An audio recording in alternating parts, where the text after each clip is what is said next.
তো বলো কেমন লাগলো, কোনটা কি কেমন লাগতেছে একটু তোমার মনের কথা বলো। সবগুলো ভালো লাগতেছে? সবগুলাই নেই। হ্যাঁ এটা রানী, রানীরও হ্যাঁ সবাইকে ছেড়ে দেই। ওদেরকে সবাইকে গোসল করে দেওয়া হয়েছে বুঝছো, জন্য শরীরগুলো ভিজা, সবাইকে শাওয়ার দেওয়া হয়েছে, গোসল করানো হয়েছে। আমরা প্রতিদিন গোসল করাই গরমের সময়, আর শীতের সময় সপ্তাহে একদিন। গরমের সময় প্রত্যেক দিন গোসল করাই, কারণ ওরা তো গোসল করতে পছন্দ করে। হ্যাঁ দিব।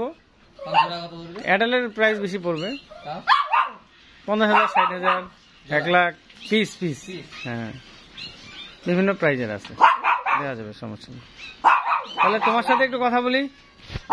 হ্যাঁ কি লজ্জা পাচ্ছ নাকি? তোমার নামটা বলো। আমার নাম রেজওয়ান ইসলাম রিজু।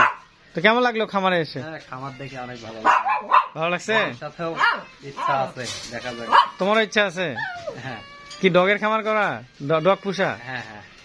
আচ্ছা আচ্ছা। তো তোমার তো পশু পাখি আছে কিছু শুনলাম। হ্যাঁ আছে। কি কি আছে? অ্যালবিনো ইঁদুর আছে, আপনার বিদেশি ঘুঘু আছে, আপনার হবে তিতির আছে, তিতিরও আছে, কাদানাথ। ডগ নেওয়ার ইচ্ছা আছে? হ্যাঁ আছে, দেখি পরবর্তীতে। আচ্ছা আচ্ছা, ওকে ধন্যবাদ তোমাদেরকে আসতে এত কষ্ট করে। এই যে এগুলো হচ্ছে আমাদের, এরা রেস্ট করতেছে। এখানে জার্মান আছে, বিচ্ছু আছে, লিও আছে। এগুলো 50, 60, 40, 1 লাখ, 1.5 লাখ, বিভিন্ন দামের আছে, কোয়ালিটি হিসেবে দাম। ঘুমাচ্ছে সবাই। ওকে, থ্যাংক ইউ সো মাচ। আল্লাহ হাফেজ, আসসালামু আলাইকুম।